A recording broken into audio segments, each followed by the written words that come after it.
Fala galerinha, José Brauna, professor de Direito Constitucional do Instituto Processo aqui de Brasília, Distrito Federal. Nós viemos aqui nesse momento para gravarmos a correção do simulado que nós fizemos, a prova Trivium. Vamos lá para as questões de Direito Constitucional. Questão de número 34. Diz assim, joga na tela. O habeas corpus é cabível em favor de pessoa jurídica, pois tem como objetivo fazer cessar todo e qualquer constrangimento ilegal. Pessoal, o item está falso. Por que esse item está falso? Ora, o habeas corpus ele é uma garantia constitucional. E o que seria uma garantia? Garantia é um escudo, como aquele escudo do Capitão América, não é, que protege. Então, o habeas corpus ele protege, mas protege o quê? Protege o direito à locomoção, direito ambulatorial, de proteção, de locomoção, direito de ir e vir e permanecer. Mas a pessoa jurídica ela não tem esse direito de locomoção, de ir e vir e permanecer. Mas quem tem? A pessoa física. Logo, quem pode ser vítima do habeas corpus ou, no caso, o paciente no habeas corpus, vai ser uma pessoa física. Logo, quando se diz que a pessoa jurídica ela será paciente, ou seja, é cabível em favor da pessoa jurídica, está falso, tá certo? Mas a pessoa jurídica ela pode impetrar o habeas corpus, ok? Então, item falso, vamos para o próximo item,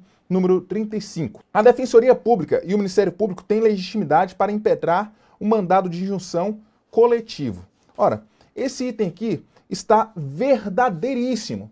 O mandado de injunção e também o mandado de injunção individual e também o mandado de injunção coletiva, uma novidade trazida na Constituição de 1988. Está no seu artigo 5º, inciso 71, tá certo? E lá, nesse dispositivo, diz que cabe o mandado de injunção quando houver falta de normas regulamentadoras e essa falta de normas regulamentadoras torne inviável a liberdade, né, o exercício da liberdade de direitos relacionados à nacionalidade, à cidadania, à soberania, enfim. No caso, quem que pode impetrar o mandado de injunção coletivo? São as mesmas pessoas do mandado de segurança e a Lei 13.300 de 2016 colocou também a Defensoria Pública e o Ministério Público como impetrante, ou seja, tendo legitimidade ativa para impetrar o mandado de injunção coletivo, motivo pelo qual o item está verdadeiríssimo, tá ok? Vamos para o próximo item. A respeito dos direitos e garantias fundamentais estabelecidos na Constituição Federal de 1988, julgue os itens a seguir. Todos poderão reunir-se pacificamente em locais abertos ao público, desde que haja prévia autorização do poder público, sendo assegurada a plena liberdade de associação para fins lícitos, inclusa a de caráter paramilitar. Pessoal, o item está falso. Por que esse item está falso? Primeiramente, em relação ao direito de reunião, direito de liberdade de reunião. Pode ser para fins pacíficos? Pode sim. Pode ser em locais públicos? Aberto ao público? Sim. Agora, tem que haver prévia autorização? Falso.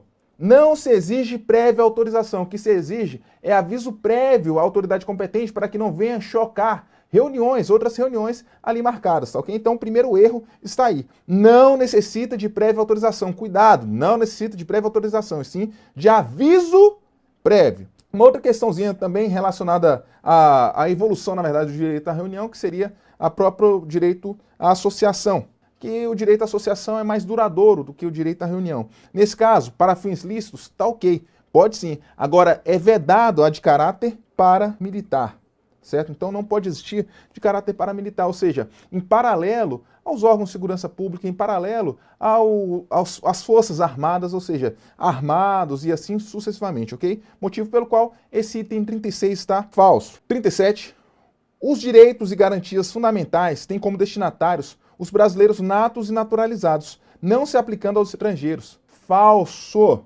O item está falso. Por que o item está falso? De acordo com a Constituição, o artigo 5º, todos são iguais perante a lei, sem proibição de qualquer distinção, sendo assegurado aos brasileiros e estrangeiros, a distinção entre brasileiros natos e naturalizados, sendo assegurado aos brasileiros e estrangeiros residentes no país os direitos, a proteção aos direitos, a liberdade, segurança, propriedade, vida, igualdade. Então perceba, senhores, que o texto do artigo 5º da Constituição abrange ali os estrangeiros, e não somente os estrangeiros residentes no país, mas sim também aqueles que estejam a passeio no país, tá certo? Então, os estrangeiros também. Agora, todos os estrangeiros gozam de todos os direitos e garantias fundamentais? Nem todos os direitos e garantias fundamentais são inerentes a todos os estrangeiros e vice-versa também. Exemplo, o português, se houver reciprocidade, os direitos deles são um pouco diferentes, tá?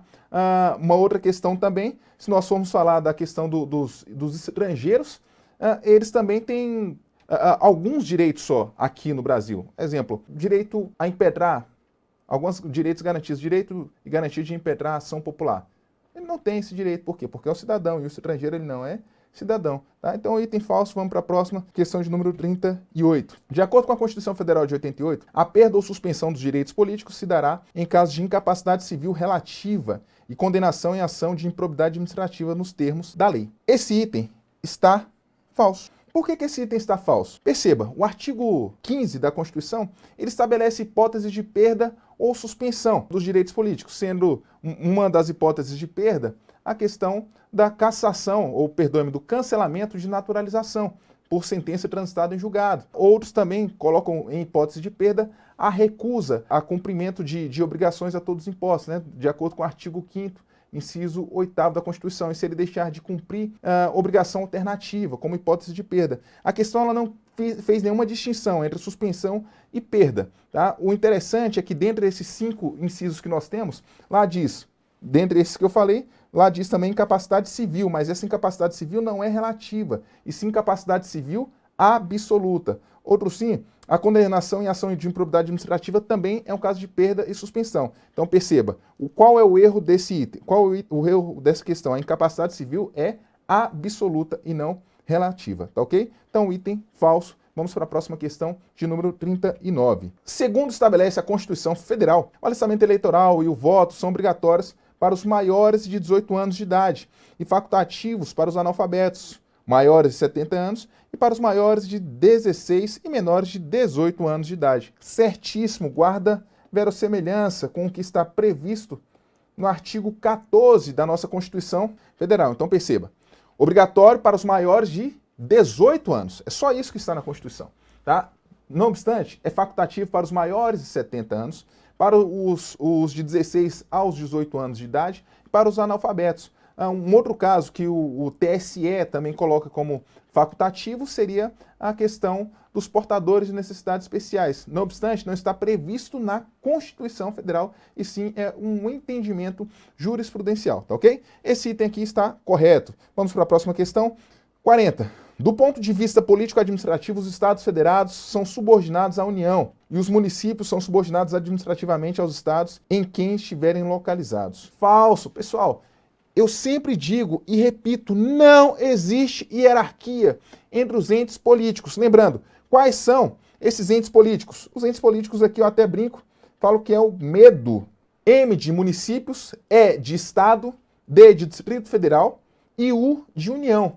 Não existe hierarquia, o que existe é repartição de competência. Tá certo? Então, a Constituição Federal, representando a sua soberania como forma de soberania, estabelecendo assim a Constituição, essa Constituição ela já vem com as competências repartidas, tá? Competência tanto de repartição vertical quanto também de repartição horizontal. Logo, o item está falso. Por quê? Porque não existe hierarquia. Se não existe hierarquia, não existe subordinação entre a União e os municípios. Ou entre a União e os estados, tá certo? Agora, insta repisar que o que se tem entre eles, de acordo com o artigo 18 da Constituição Federal, é apenas autonomia, tá? Na forma da Constituição. O que seria essa autonomia? O nome já diz, auto, si próprio, nomia, nome, norma, é uma capacidade de elaborar suas próprias normas, a capacidade de se auto-administrar. Eu até brinco que essa autonomia que eles têm é a autonomia chamada de FAP, autonomia financeira, administrativa e autonomia política, de criar, de escolher os seus próprios governantes, de ter o seu próprio poder legislativo e assim sucessivamente, tá? Então o item está falso. Bom, questão de número 41, olha aí. Acerca do Poder Legislativo e Poder Executivo, julgue os itens. Compete privativamente à Câmara dos Deputados autorizar a instauração de processo contra o Presidente da República. Certíssimo, pessoal. Isso aqui está previsto no artigo 51, inciso 1º da Constituição Federal. Tá? Então é uma competência privativa. Vamos lembrar o seguinte, como que ocorre? Tanto se for crime de responsabilidade, professor, de crime comum, tanto faz. Tá sendo qualquer tipo de crime por parte do presidente da República, tanto crime de responsabilidade ou crime comum, haverá um juízo de admissibilidade. Esse juízo de admissibilidade é feito pela Câmara dos Deputados, antes mesmo de ir para o Senado Federal, no caso de crime de responsabilidade, ou para o STF, Supremo Tribunal Federal, em caso de crime comum, tá certo? Bom, compete privativamente à Câmara dos Deputados autorizar por 2/3, tá? Que foi o que aconteceu no processo do ex-presidente Fernando Collor, do processo da ex-presidente Dilma Rousseff, o que está acontecendo agora, nesse momento, em relação ao processo do presidente da República, Michel Temer, tá certo? Então, esse item aqui está certinho, guarda consonância com o que preconiza a Constituição. Vamos lá. Próximo item, 42, bota na tela, por gentileza. No exercício de atividade investigatória, caso se deparem com a necessidade de quebra do sigilo fiscal de alguém, as comissões parlamentares de inquérito deverão requerer tal quebra ao Poder Judiciário, pois elas não possuem poderes de investigação próprios das autoridades judiciais. Só, esse item está falso, de acordo com o artigo 58, tá? De acordo com o artigo 58, parágrafo 3º. O que nesse item está errado? O que está errado é o seguinte: primeira coisa é que a comissão parlamentar de inquérito, ela é revestida de autorização judiciária, de poder investigativo de autoridade judiciária, tá? E aí quando diz não possuem poderes de investigação próprios de autoridade judicial, tá? Falso, porque possui. Na questão de instrução. E aí uma outra questão interessante é que compete sim a comissão parlamentar de inquérito, conforme entendimento da Suprema Corte, quebrar diretamente sigilo bancário, sigilo fiscal, sigilo de dados. Perceba, nós estamos falando aqui da interceptação telefônica, porque a interceptação telefônica ela é protegida de uma reserva de jurisdição. Nós estamos falando aqui apenas de sigilo de dados, que pode ser quebrado pela comissão parlamentar de inquérito. Fazendo uma breve revisão, a comissão parlamentar de inquérito ela é criada a requerimento de 1/3 das casas, ou separado da Câmara dos Deputados e do Senado Federal em separado, ou de forma mista, tá certo? E tem como escopo, joga na tela rapidinho, tem como escopo o prazo certo e fato determinado. Lembrando que é quórum de 1/3 o requerimento. Então essa é a nossa comissão parlamentar de inquérito. Pessoal, fica por aqui essa correção. Boa sorte para todos vocês, que Deus abençoe ricamente nessa caminhada. Eu sei muito que é difícil isso, esses estudos, essas tentativas, porque eu já estive do lado que você está hoje, tá? Mas recompensa, nós temos a recompensa, e a recompensa é a nossa aprovação, a aprovação nesse concurso tão almejado, especificamente agora, que eu estou falando para vocês nesse concurso do Ministério Público. Tá? Então, eu espero vocês de coração. Nós estamos precisando muito de servidores. Tá? O quadro está muito reduzido e vocês serão muito bem-vindos, você será bem-vindo trabalhando lá comigo, tá bom? Te espero de coração. Um grande abraço, beijo. Tamo junto. Fui.